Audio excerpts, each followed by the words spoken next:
After dispatching reinforcements to the Hudson Valley to assist in the defense of John Burgoyne's impending push south, George Washington looked to take a breather and reconsolidate his position in New Jersey.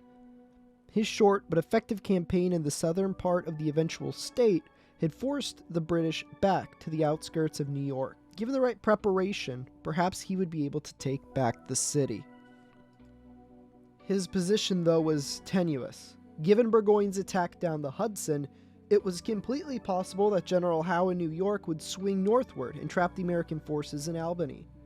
It was also completely possible that Howe would muster his forces and meet Washington head-on to capture New Jersey and potentially head south. There was also the possibility that Howe would march towards the northeast and attempt to capture Boston from the land. There was another outside possibility that Howe would attack Philadelphia with the British Navy, though this was totally an outside chance and it would never happen, so why even prepare for it? Given all the different circumstances, George Washington had to be prepared to pivot his army to respond to any move by Howe.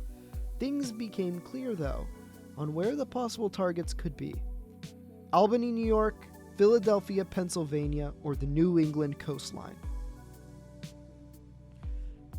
In April of 1777, British General Charles Cornwallis began to raid some of the Continental Army's forward outposts near New Brunswick.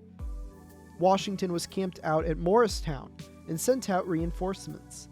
As the frequency of the raids began to pick up, Washington concluded that Howe was indeed going to attack through New Jersey, and given his position, he could perhaps surprise him by marching there now and catching his army unaware. Washington moved his army to occupy the extremely defensible terrain of Middlebrook, which was nestled in the Watchung Mountains. This position was well fortified and oversaw any road to Pennsylvania. If Howe wanted to go through the capital, it would have to be along this road, and he would have to fight against Washington's powerful force that was dug in. Then, Washington received word that Howe was moving to Somerset Courthouse. He waited. He wouldn't take that bait. Howe then pulled his army back towards Perth Amboy, and Washington launched his attack. Thinking that Howe was caught unaware, the American force had advanced. There was a significant clash at the Battle of Short Hills, and the British were pushed back towards Perth Amboy even more. When Washington and his men arrived, they found nothing. See, earlier in the campaign, American spies had told Washington that Howe was constructing watercraft, but he did not have the men or material to work with. Obviously, this was completely wrong. Washington pulled his army back towards the center of New Jersey, though not before executing an unsuccessful raid on Staten Island, and decided to think this through. At this point in time, Burgoyne's campaign towards Albany was progressing, albeit very slowly. The most likely scenario was that Howe had used Cornwallis to mask his movements and had constructed a fleet to sail up the Hudson and pin the Americans in Albany. Indeed, this was the most likely scenario, and Washington prepared his men to march north. There was also the possibility that Howe was instead going to sail around New Jersey, up the Delaware, and land behind him to outflank his army and then destroy it. This too seemed possible, given that the British had left a sizable garrison in New York City. For now, he would wait to see where Howe showed up. He sent scouts to the mouth of the Delaware River and waited. In a few weeks' time, Howe showing up or failing to show up would tell him all he needed to know. Soon, he had his answer. Howe's ships had been sighted at the Delaware River, but did not enter it. This puzzled Washington. The only idea he had was that Howe was instead sailing to Charleston in South Carolina, the largest port in the South. He sent word to prepare to defend the city and began to pack up, anticipating that he would fight a fall campaign in the South. Then he received news that utterly stupefied him.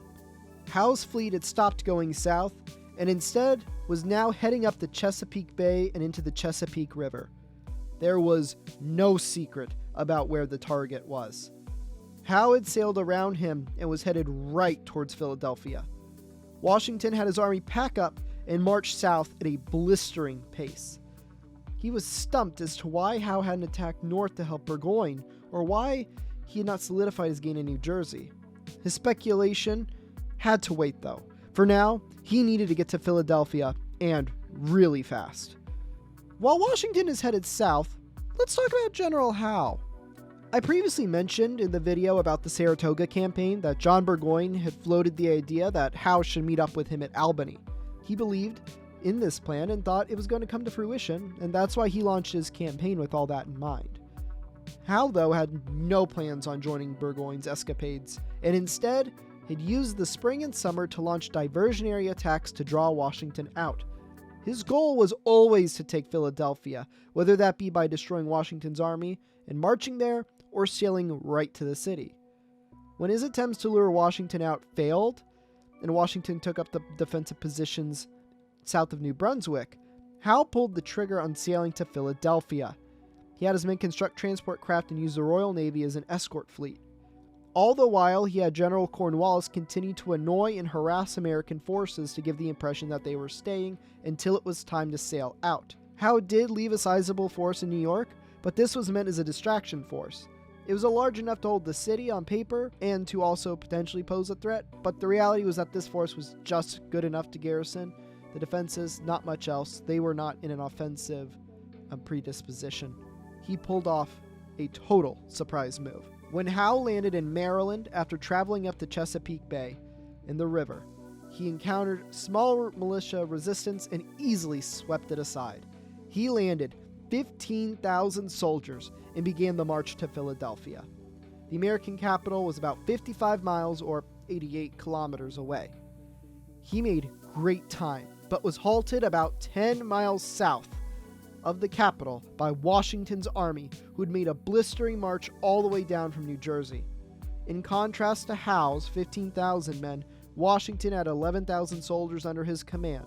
He deployed them on a long line along the Brandywine Creek, a superb defensive position blocking Howe's direct path towards the capital. Washington intended to make Howe pay dearly if he wanted to advance any farther. Washington had posted scouts all along the passes in and around Brandywine, but importantly, they were spread out and had trouble finding good sightlines given how foggy the weather was. In the morning, from across the river, British forces began to rain down fire upon the American lines. Both sides exchanged fire for a good amount of time, but the British did not make an advance head-on like Washington had anticipated. Instead, they were slowly spreading out towards his left flank. Washington deployed reinforcements and the battle lines began to stretch. A stalemate seemed to have settled in until a messenger rode up to Washington and, in a panic, said that the British army was headed right towards his right flank. Howe had his general Wilhelm von Kinfausen demonstrate in front of American lines and draw their attention while he marched a much larger force around Washington and passed over the river using the fog as cover. In a panic, Washington had to redeploy his men to his right flank, but as soon as they met the battle lines of the British, they began to crumble. At the same time, Kinfausen ordered a general attack across the whole battle line, and American lines collapsed all at once. Complete defeat was prevented, though, when Washington ordered Nathanael Greene's division to hold in place and execute a fighting withdrawal. This maneuver preserved the army, and Washington retreated. The defeat at Brandywine left Philadelphia wide open, and indeed 2 weeks later, Howe marched into the rebel capital unopposed. The leaders of the fledgling nation had left a long time ago, but the prestige of entering the rebel capital was immense.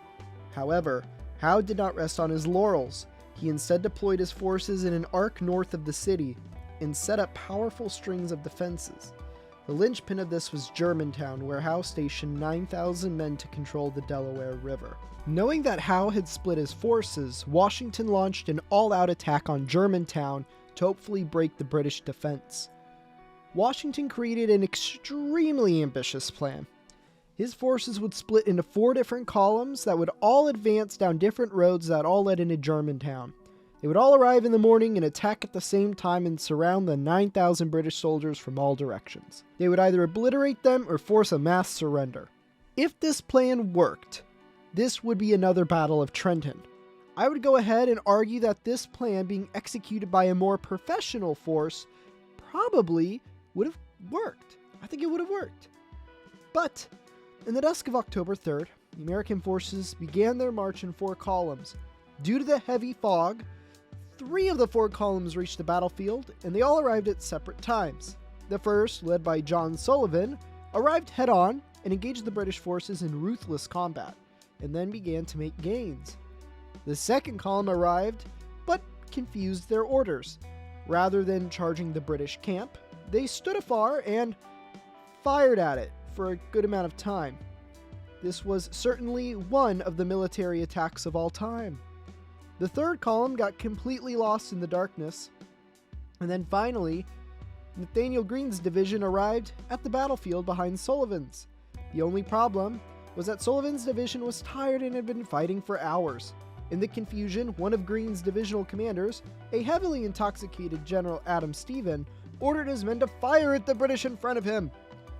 As it were turned out, not only did he disobey orders and ordered an attack, he actually just shot the back of Sullivan's troops. They then turned around and shot at Nathaniel Greene's troops. And then the British counterattacked and drove the Americans from the field in its confusion. It was just a complete and utter catastrophe and quite a mess. In less than a month, the British had defeated George Washington twice and captured the rebel capital. This, by all means, was a successful campaign. But as things wrap up for the year, the British had lots to think about. They had captured the rebel capital, and in a normal war, that would have ended hostilities. But there seemed to be no chance of the Americans relenting.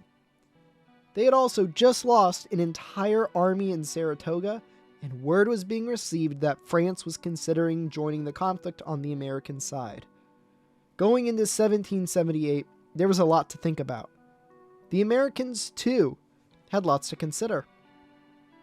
Washington had just lost 2 major battles in a row, and in contrast, General Horatio Gates had won the largest victory in the war in Saratoga. A minority in the Continental Congress now began to feel as if there was a need to change the leadership of the army. While defeated, Washington's forces had 2 massive silver linings. The army had conducted itself in a more professional manner than before, having fought toe-to-toe with the superior British force. And they also managed to escape 2 potential disasters and had the winter to prepare for future campaigns.